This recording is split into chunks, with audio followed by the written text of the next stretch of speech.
In our first video about the multiple predators working on Disney Cruise Lines, many of you rightly pointed out that this is a problem with Disney that goes far deeper than just Disney cruises and has been going on for decades. You asked us to go deeper into Disney, and that's exactly what we're about to do. In 1995, the Florida Department of Law Enforcement organized a task force to prevent child exploitation in Central Florida.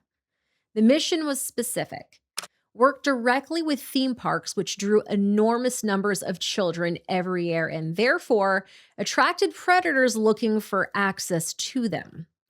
Officers reached out to SeaWorld, Universal Studios, and every major attraction in the region. Almost all of them cooperated. They accepted training seminars, they let undercover officers work within their facilities. Disney, however, did not.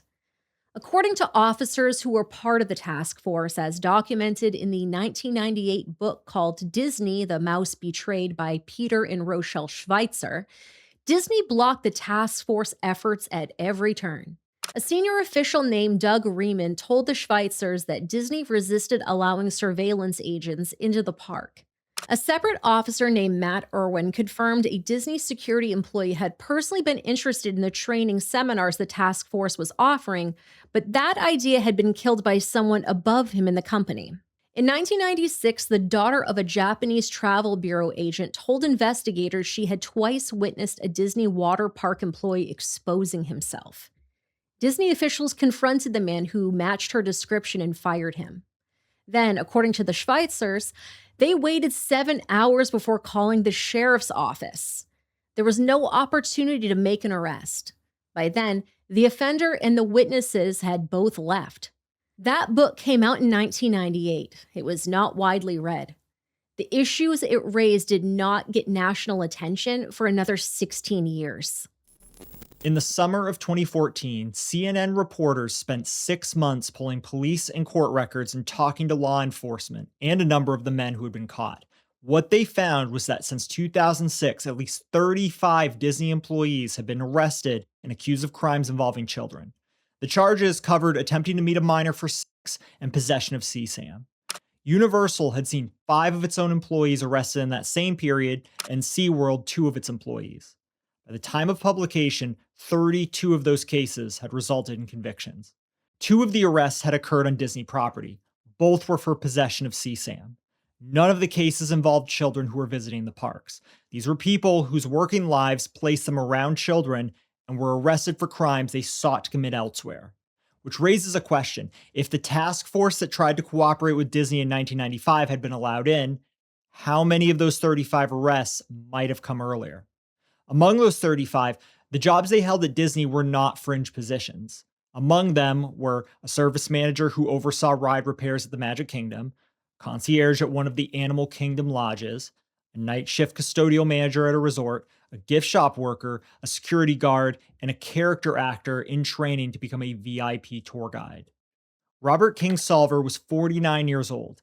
He managed ride repairs at the Magic Kingdom. He was arrested by Lake County detectives after, according to police records and chat logs, he believed he was communicating through Craigslist with a 14-year-old girl and her father.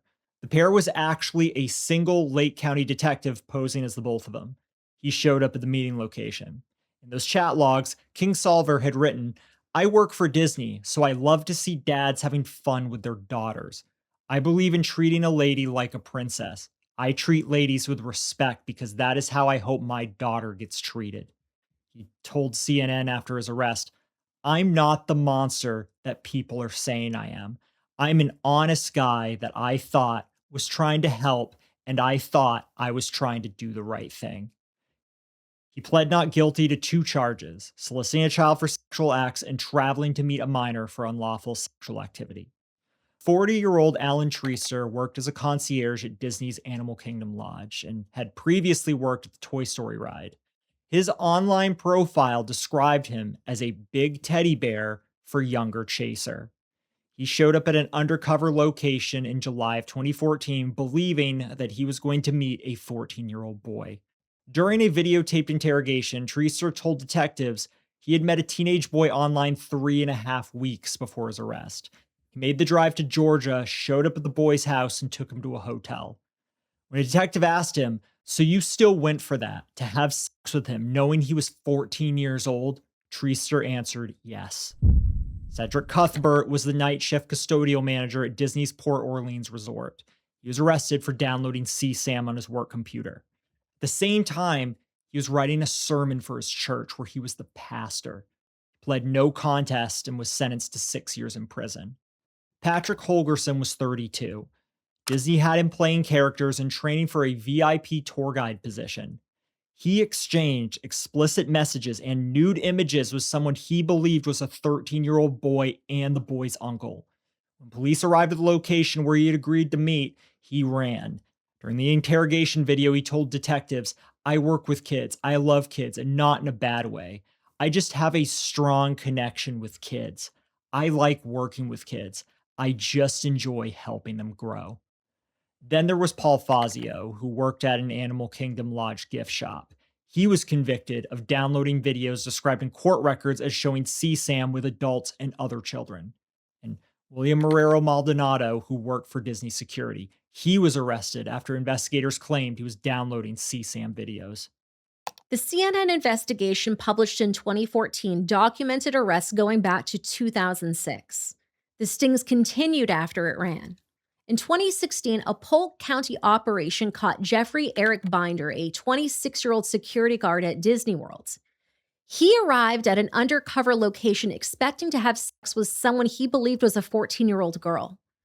A Disney World spokesperson confirmed he was on unpaid leave when the case moved forward. In November of 2019, a month-long Central Florida sting ended with 17 arrests. 2 were Disney World employees. Donald Durr Jr. was 52 years old, a custodian at Walt Disney World Resorts.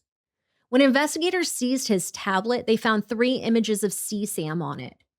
He described himself to police, and I quote, as a pervert but not a monster. Brett Kinney was 40 years old and a guest experience manager at Disney World. According to the Polk County Sheriff's Office, Kinney admitted to having an addiction to CSAM. In August of 2021, a 6-day operation called Operation Child Protector arrested 17 people in Central Florida. Of the 17 arrested, 9 already had criminal records on file.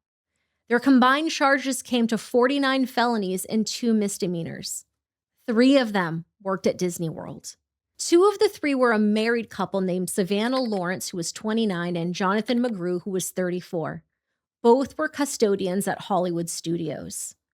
Day to day, they cleaned the park, moving through the same spaces where families walked. What they wanted, according to investigators, was to engage in a sexual act with a 13-year-old girl and to role play as her step-parents. Sheriff Grady Judd read from McGrew's messages at the press conference. One of them said, "We want to enjoy this opportunity. We don't want to rush. Even at the conclusion, maybe we can cuddle a little bit." The 3rd Disney employee arrested in that operation was Kenneth Javier Aquino, 26 years old. He was a lifeguard at one of the Disney World resorts. He was also a Navy veteran who had been working towards a dive team qualification. When detectives identified him, he had left his pregnant girlfriend to travel to the undercover location. Sheriff Judd said at the press conference, "He left his girlfriend, who is 7 months pregnant with his child, to have sex with the child. That's right. He was working toward a dive team or a SEAL team or some kind of special operations."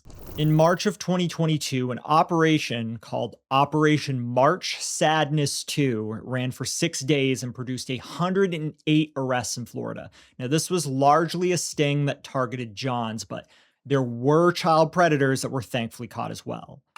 4 Disney employees were among those arrested. One of the 4 employees was Xavier Jackson, a 27-year-old lifeguard at the Polynesian Resort at Walt Disney World. Prosecutors charged him on 3 counts of transmitting harmful material to a minor and 1 count of unlawful communication with a minor after investigators said he sent explicit photos of himself to an undercover detective that he believed was a 14-year-old girl. The Polynesian Resort is a full hotel and resort with pools, a beach, and water transportation directly to the Magic Kingdom. Polk County Sheriff's Office conducted child predator sting operations in 2014, 2016, 2019, 2021, and 2022. Disney World employees showed up in the results of each one. The stings were catching employees who worked on park grounds, but even Disney's executive offices were not exempt. Michael Laney, a former vice president at Disney, was 73 years old when he was sentenced in June of 2019 to 81 months in prison following a guilty verdict on 4 counts of first-degree SA. His crimes had started in approximately 2009, and the victim was about 7 years old at the time, but she came forward in March of 2017. Then there was 52-year-old Stoney Westmoreland. You might know him as playing the grandfather on the Disney Channel series Andy Mack. In 2018, he communicated on the dating app Grindr with an undercover officer he believed was a 13-year-old boy. He ended up arrested when he went to go meet that officer in person. He reportedly told his rideshare driver to wait for him because he might not be staying. He was originally indicted on 1 count of coercion and enticement to engage in sexual activity with a minor, which carried a minimum of 10 years in prison. He pled guilty to a lesser charge and was sentenced in June of 2022 to 2 years in prison. After his release, he was placed under 10 years of supervised release and required to register as an offender for 25 years. Disney fired him from the show shortly after his arrest. Disney's public response to each of these arrests followed the same pattern. Zero tolerance for this type of behavior. No longer employed with the company. Cooperating with law enforcement. The statement covered a custodial manager downloading CSAM at his desk while writing a sermon for his church. A married couple of park custodians trying to essay a child. A lifeguard texting explicit photos from a resort surrounded by families. The statement did not change across 8 years of documented arrests, and the arrest did not stop. In 2014, Ernie Allen, then president of the International Center for Missing and Exploited Children, said of Disney's record, and I quote, "It's hard to imagine any company that's done more, that cares more, that's trying harder on these issues." He meant that as defense of Disney. He also said, and I quote, "It also indicates that there is that interest present, that there are people who have sexual interest in children and will be at risk of offending against a real child." Disney can have put genuine effort into its hiring process and still have a predator problem. Those two things are not mutually exclusive. The record shows the effort, whatever it was not sufficient. And each time that was demonstrated, the response was the same sentence, not a new approach. The employees caught in sting operations are one category of the problem in these parks. The guests are a separate one altogether.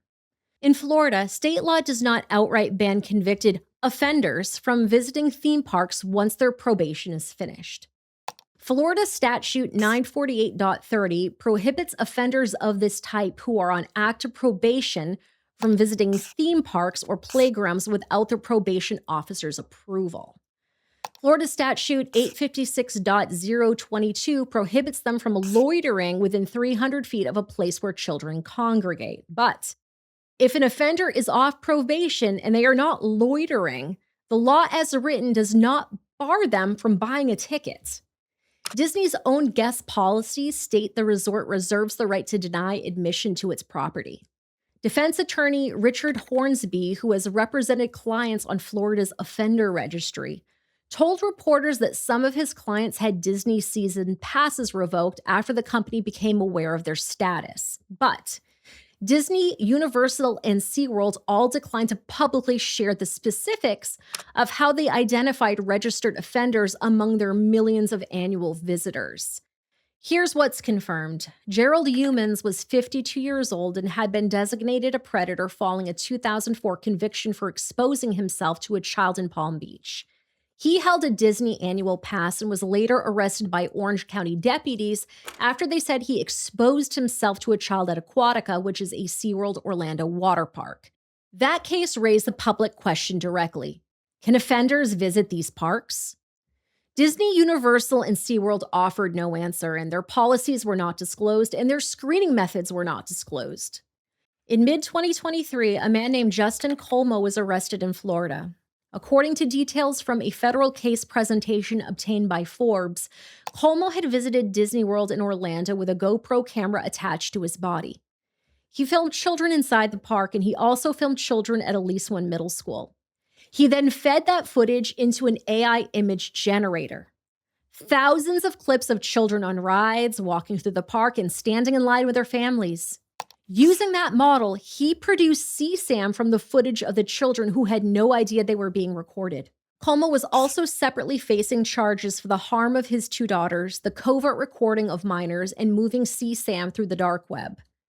As of August of 2024, when Forbes reported the story, no separate AI CSAM production charge had been filed against him, though producing such material is illegal under federal law. Disney said it was not told about what Cuomo had done at the park. In April of 2024, Florida Governor Ron DeSantis signed 5 bills into law targeting child exploitation. House Bill 1545 makes it illegal for adults to maintain a pattern of explicit communications with minors. House Bill 1131 creates a grant program within the Florida Department of Law Enforcement to fund online sting operations. House Bill 1235 introduces stricter offender registration requirements. House Bill 305 expands what evidence can be admitted in essay trials involving minors and increases penalties for trafficking. A sting operation following the bill's signings arrested 16 individuals, some of them employed at theme parks. On May 18th, 2023, a tweet went viral that said, "Did you know that Disney was sending kids to Epstein's Island for snorkeling trips? The Disney cruise ship stopped at Little St. James Island for day trips for years despite Epstein's history of pedophilia." The tweet was viewed more than 800,000 times. It spread across platforms and spun off articles and videos that circulated for months. Now, Little St. James Island is the private island in the US Virgin Islands that Jeffrey Epstein purchased in 1998 and owned until his death in 2019. The claim was that Disney cruise ships were deliberately taking families, children included, to this island. Multiple news outlets have investigated a previous version of the same claim in April of 2022, and all of them rated it false. Here is what was reported as actually happening. A third-party tour operator that sold excursions to Disney cruise passengers offered a snorkeling tour in the St. Thomas and St. John area of the US Virgin Islands. In the operator's written description of that tour, they listed the names of landmarks and islands in the snorkeling area, including Little St. James, which sits near Buck Island and Turtle Cove, both of which were also named. The tour involved passengers snorkeling in open water in that region. Allegedly, there is no evidence that they docked at or accessed Little St. James Island in any way. However, if you look at the listing here, which is still up on magicalkingdoms.com, you will see that Little St. James Island is directly referred to as the snorkel spot. However, there is no mention of visiting the island itself, and the excursion itself, based on the description, appears to be purely confined to the boat and to the water. Disney's statement on the claim was, "The island as well as another location were included in the description of a third-party tour so that participants could identify the areas where snorkeling would be available. The tour had no connection to the island itself, and Disney has never had plans involving the island." There are other bits of info that are important to mention surrounding this, though. Around the time Richard Cook became the chairman of Disney Studios, the name Richard Cook was found on Jeffrey Epstein's flight logs. Now, I know there's going to be people saying that mainstream media work together to help cover this up, and given everything that has taken place and what we know about Epstein's pull and the powerful people involved with him, I certainly don't fault you if you do feel that way. But all we can do currently is work with the information that we have. Cover-ups are definitely a thing that happens, but we try to be as evidence-based as we possibly can, and when there's an absence of evidence, we are hesitant to declare something as fact. We did do some digging, and we could really only find that flight log. We couldn't definitively conclude if it was the same Richard Cook who was the chairman of Disney or not. However, the timing of this certainly fueled speculation. Even if Richard Cook was flying to Epstein Island and taking part in all those heinous things that went on there, we couldn't find anything suggesting that the snorkeling expedition was cover for any sort of trafficking. It is very tempting to speculate with things like this, but I can only go off the information I have. Many people who shared that tweet were not conspiracy theorists. Some of them had seen the Sting headlines as well as the cruise ship arrests and thought that this must be true. And given everything we know about Epstein, can you really blame them? In May of 2023, the same month that the tweet went viral, Little St. James Island was sold. Epstein's estate sold both Little St. James and the neighboring Great St. James to a financier named Stephen Deckoff for $60 million through his firm, SD Investments. Plans were reported for the islands to be developed into a resort destination. The anti-trafficking nonprofit Love 146 does direct work with youth who face trafficking and exploitation risk factors. At some point, their team applied that same framework to Disney princesses. What they found was this: Rapunzel was 17, with no one in her life outside her captor, and got out by running off with the first stranger who offered her a way out. Snow White was 14, fleeing a family member who tried to have her killed, and found housing with a group of older men she had never met before. Ariel was 16, had a father whose temper was volatile, and her most vulnerable moment, she was approached by someone who appeared to want to help her but was actually trying to exploit her abilities. Belle ended up in a textbook case of Stockholm Syndrome. Now, Love 146 was not accusing Disney of deliberate harm with this, and we're not either. I mean, I love Ariel and Belle. They are who I grew up with. What they were noting is that the stories Disney built its brand on, the ones children all over the world grew up with, follow almost exactly the same patterns that they see in real exploitation cases. We're not saying Disney designed its stories to groom children. That's not the point. The point is that the same company that built the princess mythology, the castles, the magic, the promise that there is a place in this world designed entirely around the safety and joy of children, that company has spent more than 30 years being caught with predators on its payroll at every level, in its parks, on its ships, and in its executive offices. And its response to each individual catch has been the same sentence: zero tolerance, no longer employed with a company, and cooperating with authorities. A sentence it has repeated across 35 sting arrests and 3 separate CSAM busts on cruise ships in a single year. And a VP-level executive who violated child for years. The question was never whether Disney had bad employees. Every company has bad employees. The question is whether the response was proportionate to what was being found, and whether the answer to that question is the same press release issued in 2014, in 2019, in 2022, and 2026. The answer is no. It was not proportionate, and the families who paid for the promise of the safest place on earth deserved better than a press release.